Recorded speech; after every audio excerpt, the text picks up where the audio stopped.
Good morning, everyone, and welcome to another bright, beautiful, and fantastic session today. My name is Michaela Thomas. I'm from the marketing team here at Milpark, and I'm here to just ensure everybody has the housekeeping rules before we begin our amazing, insightful, glorious session with these beautiful ladies with me here today. So on the right-hand side of your screen, ladies and gentlemen, there is a chat box. Please say hello, engage with us during the session, let us know your thoughts. We really do want this to be a discussion and not just a chatting to one another. Please be a part of this conversation. We'd really appreciate it. At the bottom of your screen, there is also an ask a question facility. So if there is something specific you would like to ask the ladies today, if you want to say something, say, hey, Jane, I want to know this. That's where you pop it in there, the ask a question. So then we can go up. Yep, there it is. The question will answer it. So do pop your ask a questions there.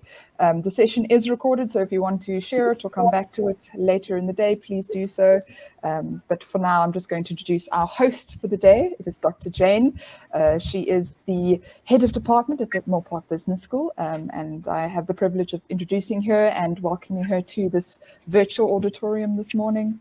And I hand over to you, Jane, to begin the session, and I wish you a fruitful and interesting discussion. Thank you, Michaela. Thanks for the introduction. And I'd like to welcome everybody who's on today and that you're spending a bit of time with us so we can chat around what I feel is a really important subject. For me, it's quite important. It's one of the things that I like to investigate and see kind of where are we moving with this women in leadership? Are we progressing? Are we not? And we are lucky today. We've got two of our valued alumni. They have been on other sessions as well. So they are a really bright, intelligent, upcoming women in leadership that we need. So the first person I'm going to introduce, Nonjabulo. She is the founder of Mbumba Financial Services. I'm always impressed with people in financial services because for me it's like, wow. So you see, the company offers a financial literacy program that is designed to educate people on how to have a healthy relationship with money. So I guess that means not spending on shoes and handbags. 100%. Yeah, I need that, obviously. Nonjabulo was born on the 16th of August. Can I say what year? 1990. Yes. And she's the youngest of 4 girls who were raised in a Christian home. In a small town in KwaZulu-Natal, and I'm sure you've all heard of it, Ladysmith. In 2009, she received a Good Fellowship Award for designing her high school's first matric jacket. I think that is so cool. You've got this creativity stream happening as well as the financial side. And then Nonjabulo went to Rhodes University and graduated in 2013 with a bachelor's degree in accounting and economics. And now she's moved through and she's got her MBA with us. And maybe, you never know, she may carry on with a doctorate. But no pressure there, no pressure. And then I'd like to also introduce Penter.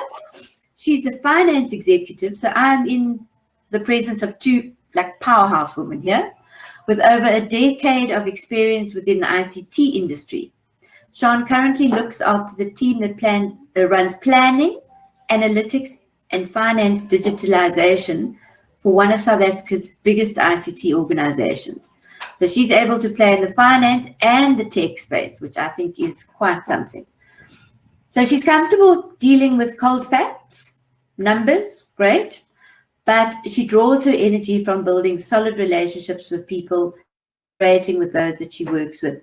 And then outside of work, she likes playing some golf and then also building memories with family and friends. So that nice balance comes through as well. So welcome to both of you. Thank you, Jane. So I've got a small introduction, then it will really be over to you. And I think for me, the importance and the impact of education and how it's impacted your lives, we need some ideas, I think, to keep the momentum going and moving forward in terms of gender equality. and to try and address the Sustainable Development Goal number 5, which is to achieve gender equality and empower all women and girls. And now we've seen with the impact of this awful COVID pandemic, we've actually gone backwards in terms of reaching that goal, because women are on the front line. They also lost jobs fairly quickly because of the hospitality industry and those kind of areas. So we have kind of gone backwards a bit. So we've got lots of catching up to do.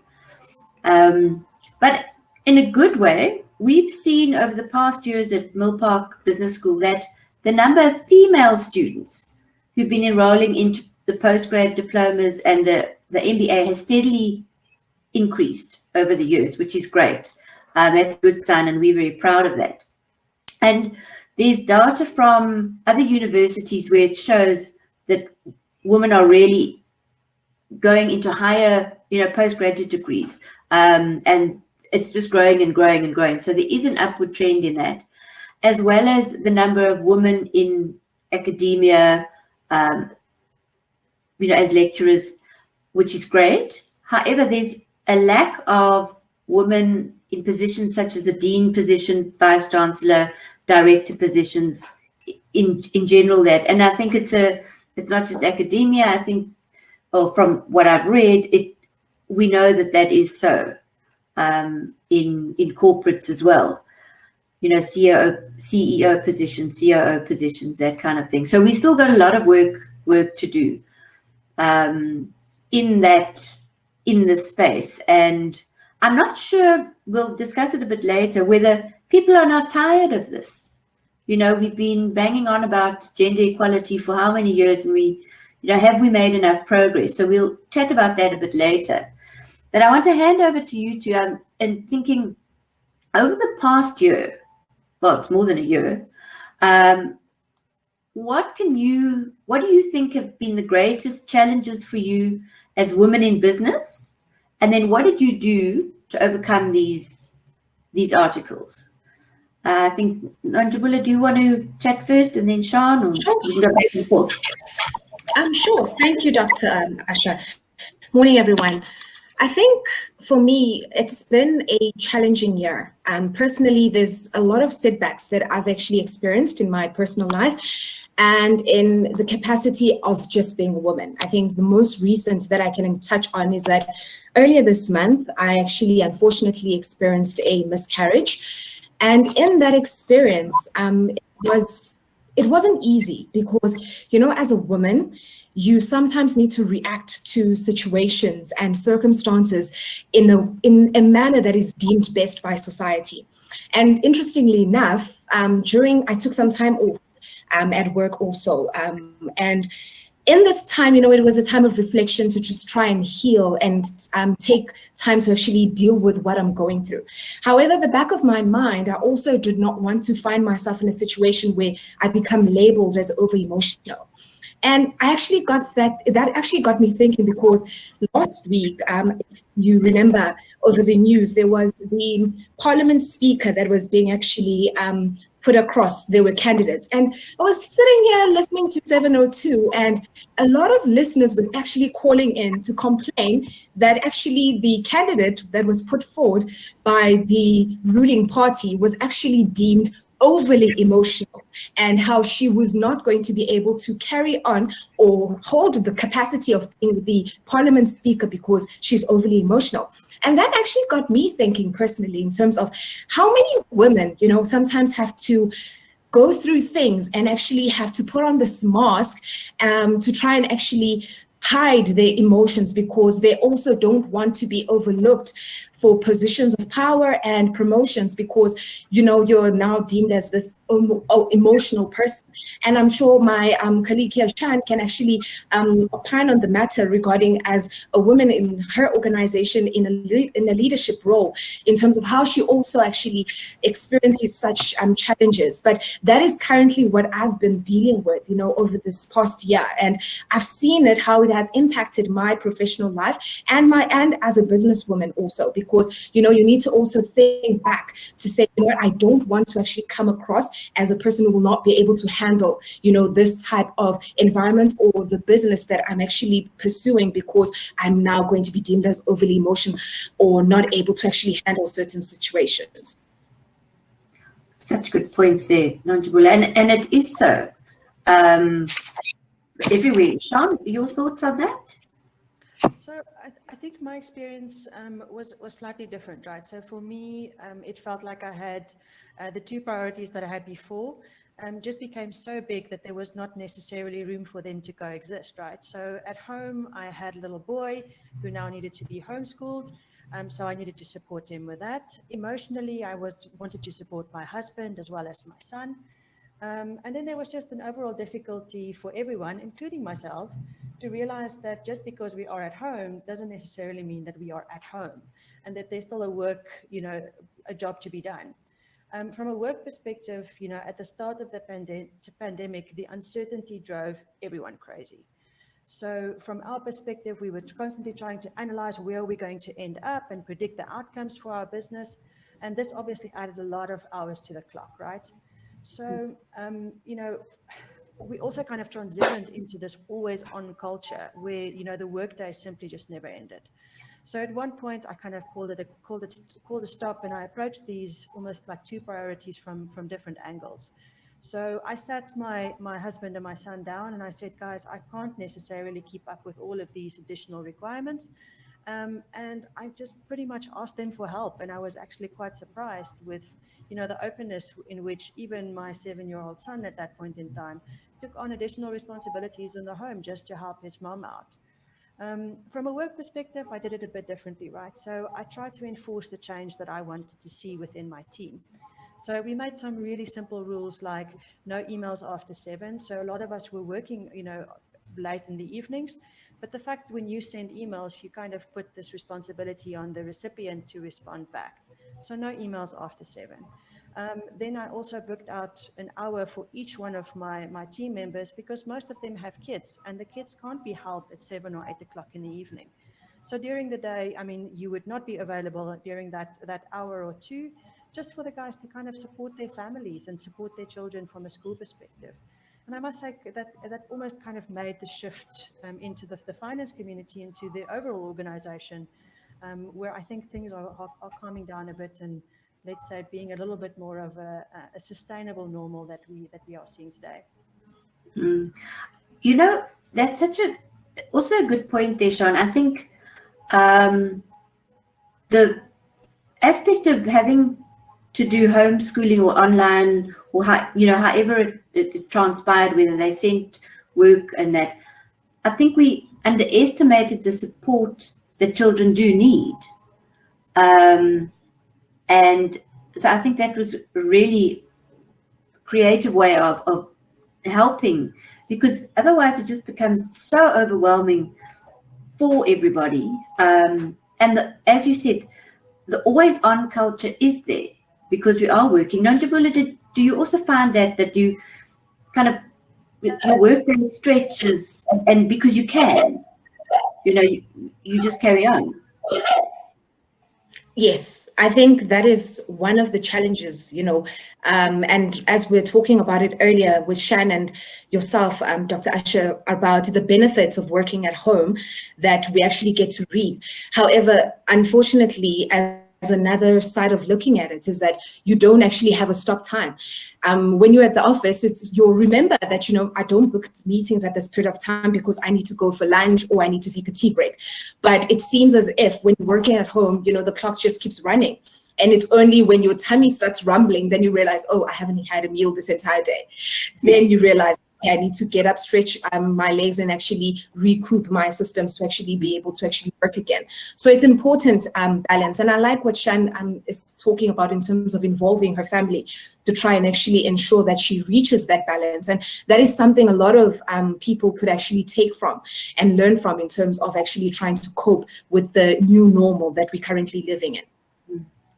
And I think also on that point, and it was something I was going to chat about later, is we still find that, you know, we've really come a long way, but women still take look after and are responsible for the activities in the home as the majority, the shopping and the, the cooking and all of that. And whether it's just organizing that, women do tend to take on those roles. We've done it's been done for centuries, I think. So to break that kind of tradition is something else. So I think, Sean, with your little boy taking on extra things to do, I think that's amazing. Has he been able to carry on with it?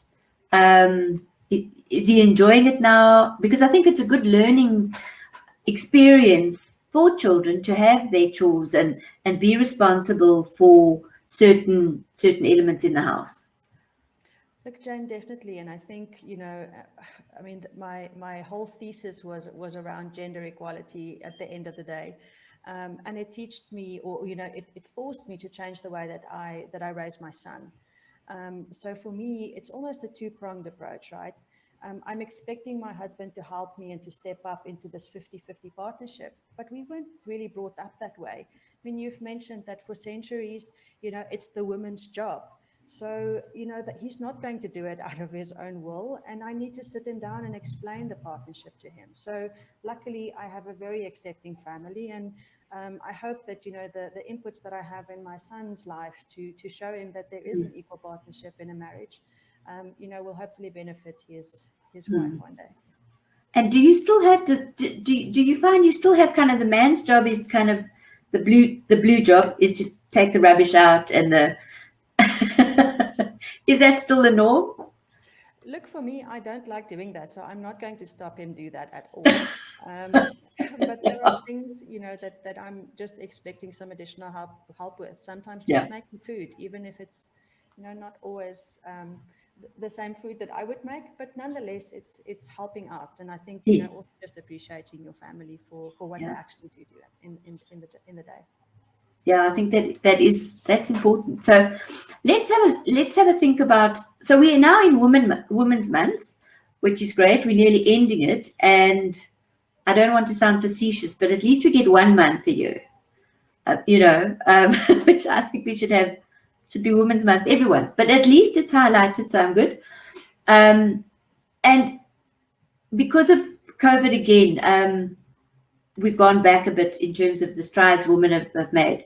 So looking forward, and you've given already some good ideas, how do you think business, and especially in the corporate environment, I think from where I am, we are in a corporate, because we have Stadio Holdings and it is a corporate thing, but it is academia, which is slightly different. How do you think, what policies or procedures or change of culture needs to be put in place that can help women regain the traction that we've lost because of this pandemic? So Jane, for me, I think a lot has to do, with the effort and drive that is put into changing the culture around equality. For that reason, I'm very proud to be part of BCX, as I'm fortunate to be part of an organization that actively drives this change. And more importantly, I believe that the male leadership buys into the benefits. For example, my previous CFO was a huge advocate for female empowerment, so much so that 90% of the executive level that reported to him consisted of women. More tangible examples, I think, for us to drive this change is hosting what we call the BCX Wide for Women webinars, where we get women in leadership in various industries to address challenges that we as women face on a day-to-day basis. Very similar to what we're doing here today.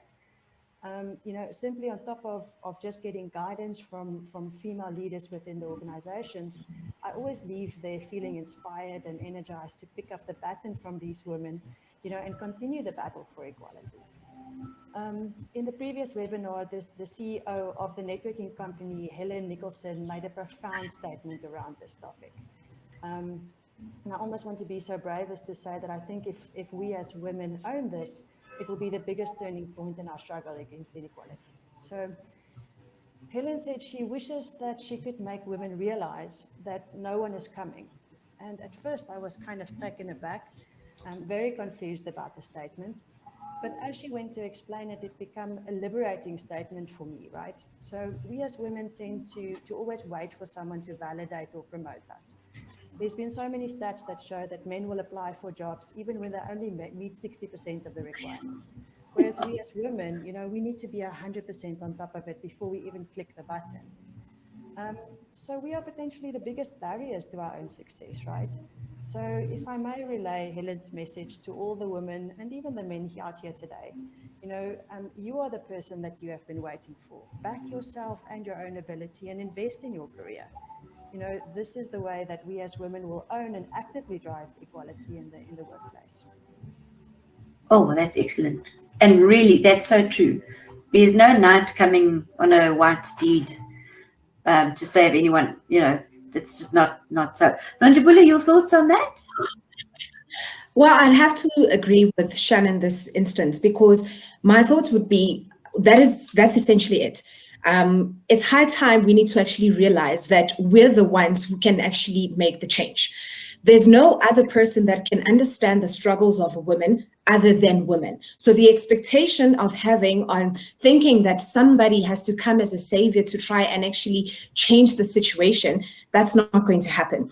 And we have a lot of women in positions of power and who can actually make a change and make a difference, and women of influence. So it should be more of driving a sisterhood, where we look out for each other. And actually, Shan is referring to an article I also actually read regarding how men actually approach business. So we need to actually be confident in ourselves and then be confident in other women, because unfortunately, in certain situations, why we actually have the glass ceiling, it's sometimes we put that glass ceiling there.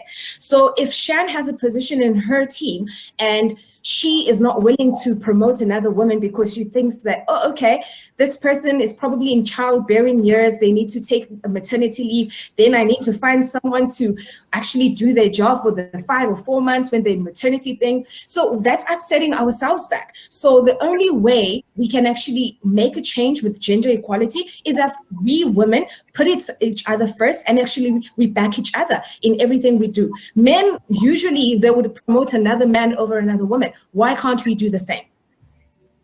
That is so true. So, talking about that, do you think that, and this is quite an interesting thing, do you think women actually do support each other enough? And besides just promoting someone, that rivalry that comes in. So if I'm in this position, sure, is it dangerous to get another competent woman near you because they might just, outshine you? And yeah, let me know your thoughts on that, and that whole queen bee syndrome. And That's a sad reality, Dr. Usher.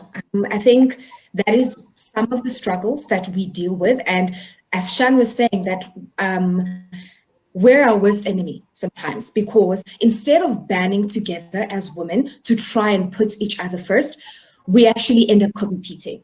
So the mentality is that there's only one corporate ladder. And unfortunately, what happens if there's one ladder? People start climbing on top of each other to get to the top.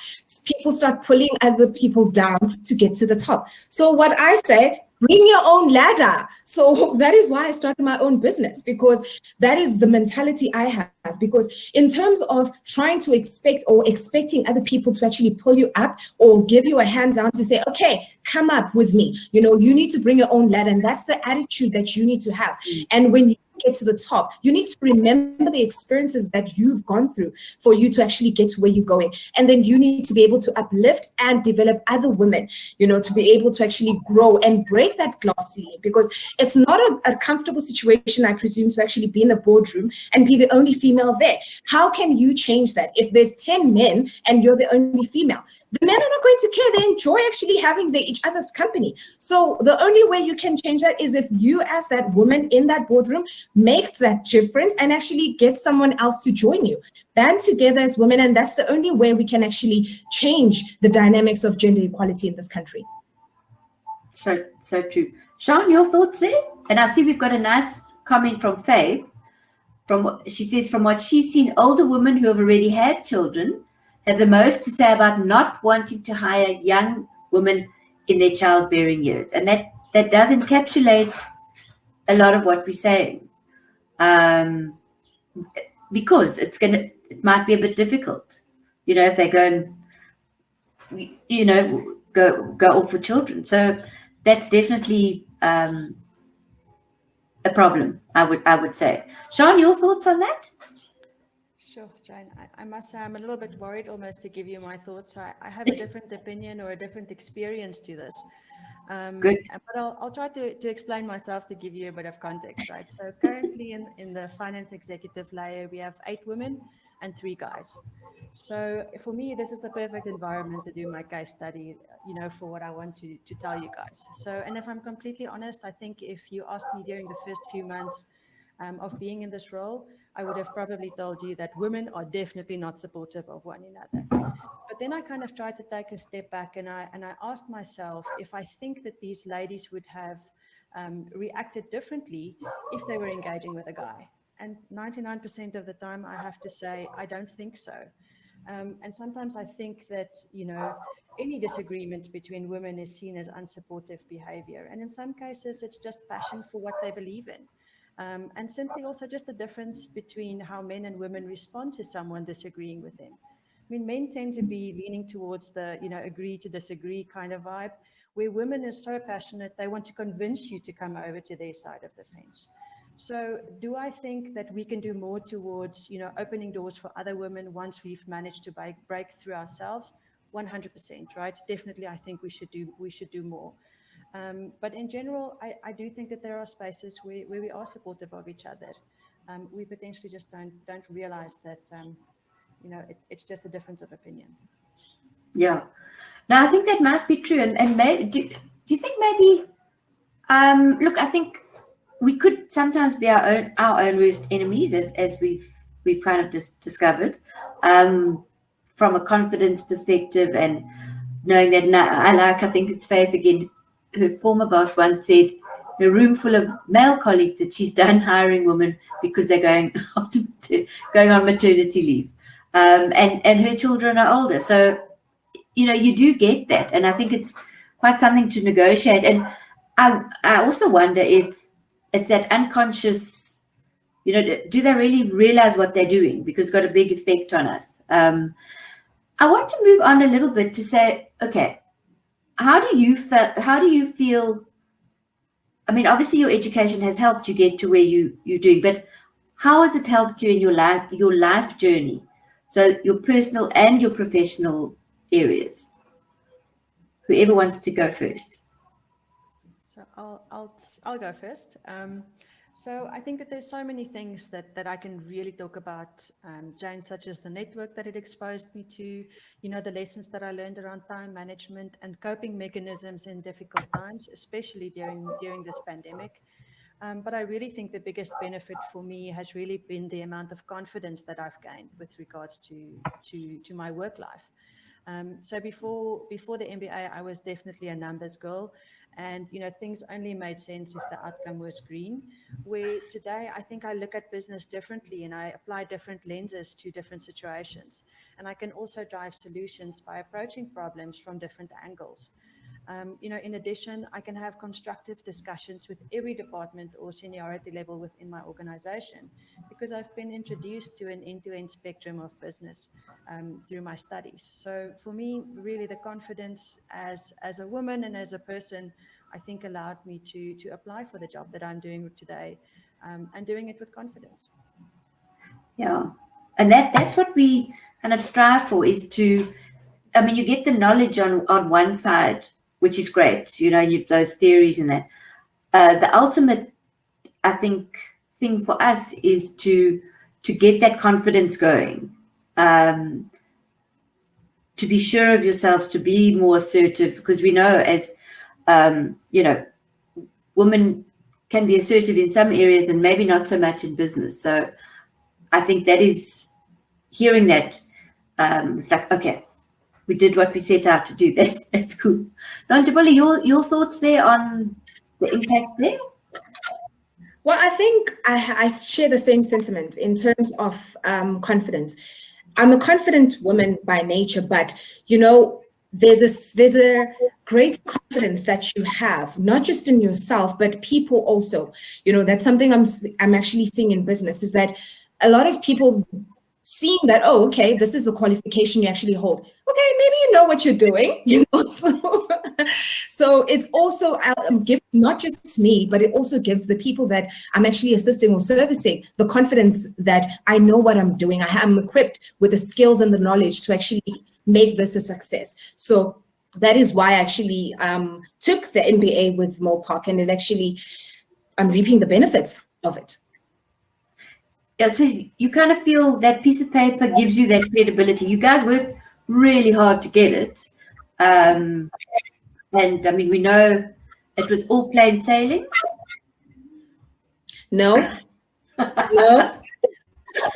No, it's not all plain sailing. If you could imagine the Titanic and how the cruise ship looked spectacular at the beginning, you see people waving. That's how you feel when you actually you get your pack, you get the intros, and you say, okay, I'm doing this.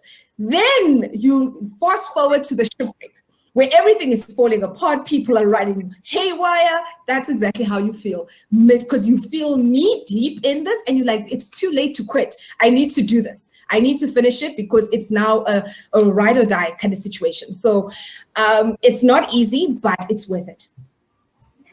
Jean, your thoughts there? Yeah, I must say, every time that I think about my MBA journey, Jane, I do have to think about my dissertation. And I think that was definitely the highlight and the low light of my whole journey. So yeah. I don't honestly think I was fully prepared for the level of effort and intensity that would go with writing my dissertation. And during my second year of my MBA, it felt as if that is all I did, is work on that document. Even if I sit here today, I believe that a part of myself was left in that thesis and the 50 odd versions that flew up and down between myself and you. And I mean, I started off trying to see if gender, race, and age had an impact on the way that we adapt to big change events, but ended up delving into the psyche of men. And I realized that even, in situations where I perceive my male counterparts, for example, to be gender biased, many of this stems from the experience and the upbringing in their past. So yeah, like I said previously, it changed the way that I even raise my son today. So for that, it's a wonderful experience, and definitely worth it. But I agree, Nonjabulo, definitely not smooth sailing. Yeah, it's definitely one of those degrees that is, and to try and balance your family life. And we keep saying this, and if we had a recipe that we could do. We could give someone, okay, these 5 steps to finishing your education, and and especially like that dissertation it's hard because you're on your own, and you got to pull yourself through that. And I mean, you can't really go and call your friend at 12 o'clock and say, oh, well, I suppose you could actually, if both of you are doing it at the same time, if you're doing the same thing. So when you decided to now move into the MBA space, what were the perceptions of the people around you? What did they say in the beginning, during, and after with your MBA? So, sorry, go ahead, Nonjabulo. I always go first. Please go ahead. Thanks, Shan. So I think the advice I got from my families, they were very supportive. My family and friends were very supportive in my decision. But the one thing that resonated the most is that please do not spend over 200,000 Rand for a certificate that is just going to be framed on your wall. You need to make a difference. You need to do something worthwhile. You've put in so much money and so much effort in this. You need to do something that you can be proud of, and the reason behind it. Because a lot of people that you engage with, they would actually have that question, but why are you doing an MBA? And, at that point in time, I didn't have a reason, but I knew that I wanted to do it. It's only after the fact then I realized that, okay, this is the reason, which is very backwards thinking, to be quite honest. A lot of people make decisions knowingly, this is why I'm making this decision. But when I did actually take this decision to actually embark on doing my MBA, I didn't actually have a reason behind it, honestly. It was more of me realizing that I need this paper for me to actually get to the pinnacles that I want to reach and the level I want to reach in terms of the corporate world. And that is what I'm doing right now with it. That's brilliant. Sean? So for me, there was almost two very distinct camps, right? So if you would speak to someone who's already done their MBA, they tell you it's the best decision that you could ever make. And for everyone who has not done an MBA, they would warn you against the divorce course and, you know, potentially wasting your investment. So, and I think from my perspective where I sit today, if anybody asks me if this is a great idea, it is a phenomenal idea. It is a tough 2 years, but I think it pays off at the end. And in many ways, right, not only just from a career perspective, you know, and almost getting a bit of a ticket to the game, but, you know, also just as an accomplishment. I think for me, it was a huge accomplishment, and I was very proud of my certificate. And did you find during, say, from a work perspective, did either of you find in the beginning, you know, people are supportive and it's great, and then you get that slow jealousy thing happening, whether it's from men or women? Did you experience that at all? I don't think, Sean, you would have. So Jane, for me, maybe I'm just too stubborn to realize that people are not supporting me, right? But especially, you know, in my work life, I cannot say that I felt unsupported at any part of my journey. You know, even personally, my mom was the cornerstone of my success, I believe, as she helped with managing my son's, you know, school activities, and sometimes just sending dinner home to try and help out. At work, my chief of HR was a big part of my success, and to ensure that I could conduct my field research for my dissertation. Some days I could just kind of sit there and soundboard some of my ideas with her, and she was very open and willing to talk. My manager at the time was also extremely supportive, and they always allowed me the time off when I needed to study. So I'm very grateful for her and the rest of my team that sometimes picked up a bit of extra work because I had to focus on my studies. So from my perspective, not really. And to be honest with you, after I finished, my manager and two of my teammates, all three ladies have embarked on their MBA. So not really any jealousy that I perceive. That's good. Nice to hear. Nonjabulo? I think for me, it felt like the roller coaster. You know, imagine yourself sitting in the Anaconda at Gold Reef City, and as it goes up, you're excited, and you know the adrenaline is rushing. And then it starts going downhill. I felt that, you know, also in my personal life with my family, mostly because there was an instance where my mom needed to actually fight for me because my sister we're not having this anymore. You are not available for anything. You cancel on us. You only tell us you can see us in 2 hours, or if it's not on the schedule, we can't see you. So unfortunately, sometimes because it's a 2-year journey, and I feel that sometimes people are not prepared mentally and emotionally to actually realize how much work that you need to put in. My elder sister actually realized that, okay, Nonjabulo, when you said you are working, I actually thought you were overreacting, but now you sleep 4 hours a day. I get it. I'm sorry, because now I kind of see that this is real. So it's only sometimes when people get to spend time with you or they're in the same vicinity as you for them to actually realize this is what you're going through, and the support also picks up. But I won't lie, there was a point where it dipped a little bit because people thought, oh, why are you flaking on us? You're not available. And then you know, you need to reassure people that, guys, I'm not flaking on you. I'm just busy. This is my life for the next 2 years. Bear with me. So it is a bit of a challenge. And that's why I always advise people, if you're going to enroll 100%, but make sure you have the conversation with your family, with your friends, with your colleagues, so that you prepare them and remind them constantly, even during the journey, that, listen, guys, this is what's happening in my life right now. Yeah, I think that is important. Those conversations that you need to have to keep them aware of what you are actually doing, and that you are actually doing it. You're not just watching Netflix in your room or whatever, to get away from going to the family braai or something like that. So, but what we have also found is often employers are very, you know, they would be supportive, they would pay for the studies, but as soon as the student has got assignments and deadlines, they seem to add on to the what the poor student needs to do. So we have seen that a bit, but I think it's also turning a bit, and sometimes it is that well, why are you doing it, not me? Well, then you need to do it.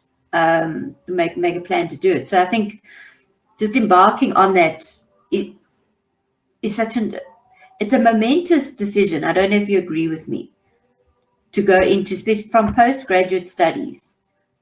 I think, Dr. Usher, we need to stop looking at education as something that is only available to a select few. Anybody can study. And I think that if there's that stigma attached to it, that only a select few or the chosen ones can do this particular qualification, if we actually move away from that mentality, then people would be more forthcoming and be more supportive of each other in terms of helping their fellow colleagues actually embark on this journey and be more of a support system when they need assistance with their workload in order to meet a deadline for a particular assignment. So it's also just a change in mindset. I think that is where I would actually like to see more people come in, because if I'm not mistaken, you have a lot of relationships with a lot of employers in terms of offering their causes. So if you actually are able to actually host webinars to actually enlighten people that, listen, this is open to anybody. And then it actually takes away that mentality that, oh, I do not qualify, or I'm not the chosen one to actually do this particular qualification. So on that note, do you think it would be valuable to have a series of webinars or chats and whatever on career advancement? What do you need to do? Because I don't know if you've come across it. Do you find that some of your colleagues might not know what to do? Like, where do I go? What masters do I choose? Do I choose an MBA? Or what do I choose? Have you found that? I think it would be, because as much as we have career plans, within organizations, there's career plans for you or development plans that are put in place. Yes, a development plan is a good idea. However, if people are not equipped with the knowledge how to actually develop, because sometimes you have an engagement with a person and you find that they do not know, they feel stuck, but when you ask them, what do you want to do? They have no idea, which then causes more frustration, and then job satisfaction starts declining, and then you see poor performance happening in the workplace because people are not happy. So I think that would be another benefit. And I think I saw an email with Sean, or a survey where we were asked by Milpark, how would we feel about a plan where they actually talk about career guidance. And I think that a lot of students can actually benefit from it, because yes, like I said, when I did my MBA, I did not have a clear plan as to why I wanted to do the MBA, but I was eager to do it. But it's like the light bulb switched on after I completed the degree, and I was like, okay, this is what I'm planning to do with it. However, some people, that light bulb does not switch on, and they need maybe a bit of a push in the right direction for them to realize, this is what I'm good at, this is what I want to pursue. Okay, I like that. Sean?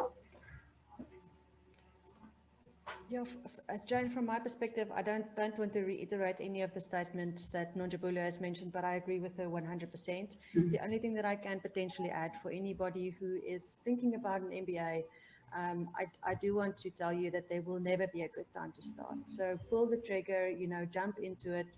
I don't know if Nonjabulo had the same experience as me, but the 2 years were very long, and then after it was finished, it felt like it was, gone in an instant. So one of my friends who actually is doing her MBA right now said it's like childbirth, right? During the process, it really sucks, but if you have that baby or you have that certificate, it's like the best decision you've ever made. Yeah.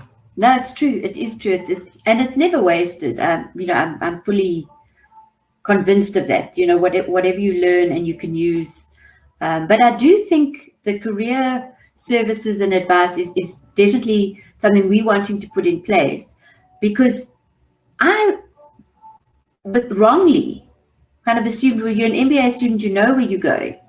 And I've realized over time, no, we need the conversations and the coaching and as to what, and from people who work in that industry. So we'll definitely be doing that. So that I think that's quite fun. Then I wanted to ask you, do you think, is everybody tired of us pushing this gender equality thing constantly? Do you think people are bored? It's like, well, you know, and how do we revitalize kind of a movement to move us all forward, especially for girls as well? You know, young girls. What else could we be doing? And from the women's side, not saying please put a policy in or pass an act of parliament that your organization has to be 75%. You know, that's not what I'm looking at. What can we be doing? So Joan, maybe just on your first question, do I think that we've lost steam or that people are still willing to fight for this? I have to say yes, right? If I don't, then I think I'll lose, you know, the hope myself. So I have to believe in this army that needs to drive equality. So definitely, yes, I think we still have the will to fight the good fight.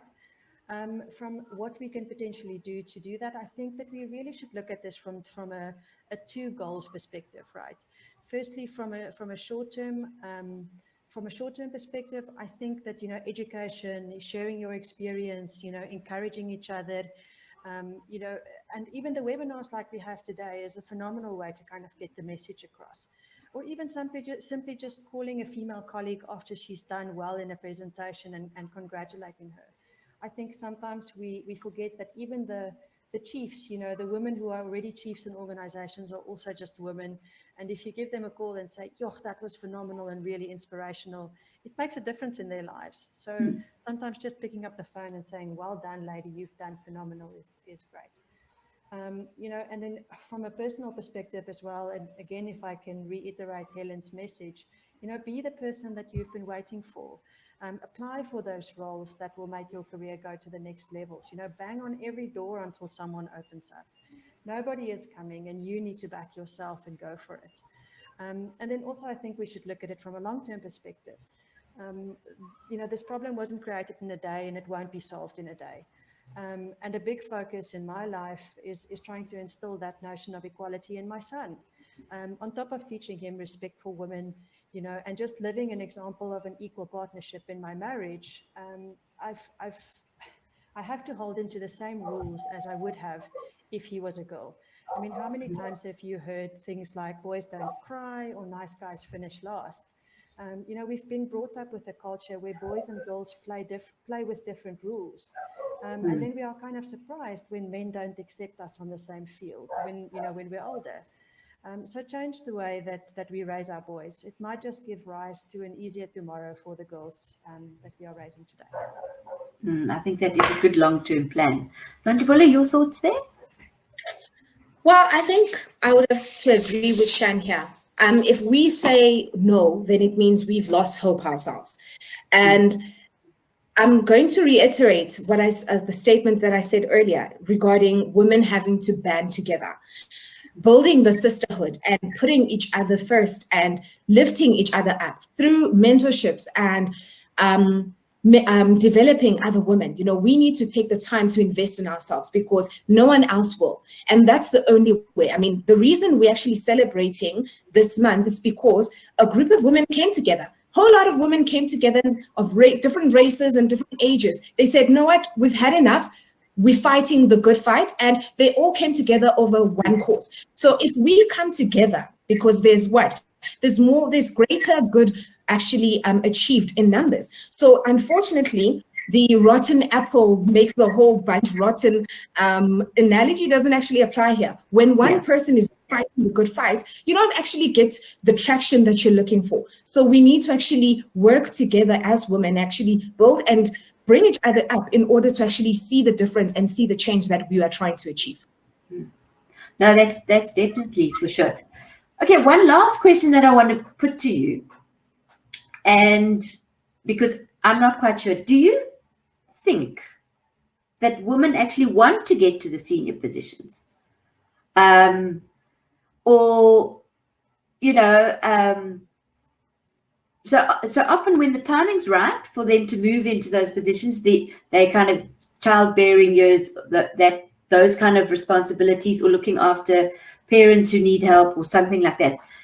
Do you think we are comfortable where we are in our comfort zone? And it is a bit much effort to actually push for those senior positions, because then you are held, I mean, you need to perform. I don't know, what are your thoughts on that? Because I'm never quite sure if women, and it obviously depends on the person, but do women want that? That's also a question. Do they want those top positions?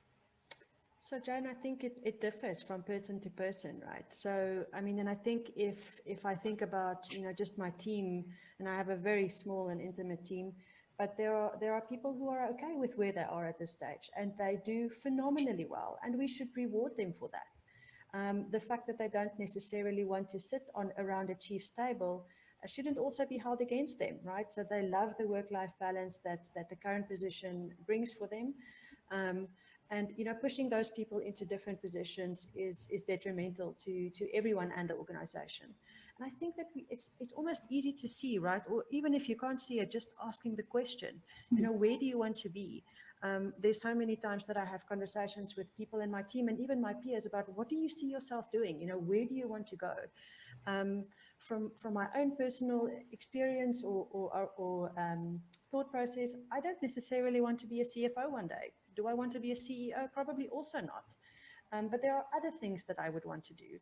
And just, you know, connecting leadership to chiefs is also very dangerous, right? You can be a leader in your own right, even if you don't sit around a chief's table. So I think, you know, let's just listen to people and where they want to end up at. And I think that's the key to success in my view. I like that, that's for sure. Nonjabulo, your thoughts there? Well, Dr. Usher, I'd use the analogy of shoes to try and actually explain myself, because not every woman loves a pair of good heels. So some women prefer sneakers, some women prefer sandals. So we can't actually think the same rule applies when it comes to women in positions of power. Some women are actually comfortable and they're happy where they are. And like Shani is saying, you know, it's very important to have the discussion to find out if you'd want to. And then maybe let's start from there in terms of how can we help you to get there. But we cannot take the approach thinking that every woman who's got a particular qualification or who is working in a particular role, your next succession role is going to be X, you know, as an underlying assumption. You know, it is an important conversation because, like Shan is saying, you know, we can't actually make the assumption that just for you to be in that position of power, that's the only way you can be influential. People are influential in every area of their lives, and that needs to be recognized. And then we would also need to say, well done to those women. So not everybody wants that CEO position, and we need to recognize that and be able to acknowledge that too. Yeah, I think that's that is definitely a good point. You know, we kind of also putting another label on women, saying, oh, you must want to get to that position. And yeah, for myself, the worst, I could never be a CEO. It would be terrible. You know what I'm saying? Well, certainly the number part would be bad as well. But yeah, so I think the assumption that women should want, you should be wanting that. And why haven't you got that same drive that men may have to get that, to provide? So I think we need to take that into account, and that, as you said, the conversation with women around you, people that you work with, is vital, because oftentimes I think we don't know what we want. And I think that's true for men and women. You know, where do you want to, how do you see your life? What do you want to achieve? But not just from a work perspective or money perspective. What do you want to, how do you want to be? I think is a question that we could be asking. And I see Sandy's now said, you made a comment, hearing from women who've walked the journey can only be beneficial from those considering it. So we'll definitely have more of these kind of discussions, open discussions, perhaps mix up, you know, people from different organizations, in terms of or different MBA alumni or different time frames. You know, if we talk to you now when you did it, and then even speak to Mohammed Patel when he did it, was very different, and where's he gone? So to also bring the men's point of view in as well, because I think we need that. They need us, and we need them to get the diversity and things happening, and diversity in terms of all the aspects of diversity. It's not just male and female. We need to start having those conversations to see how we can make things stronger and more robust and better. So yeah, definitely we're going to have more and more of these kind of conversations, because it's very valuable. And I learned so much. So I've learned a huge amount today from both of you, and your thoughts and the way that you come across and that you are thinking about this is beneficial to all of us. So I'd like to say thanks to you both. I don't know if there's any questions from anyone.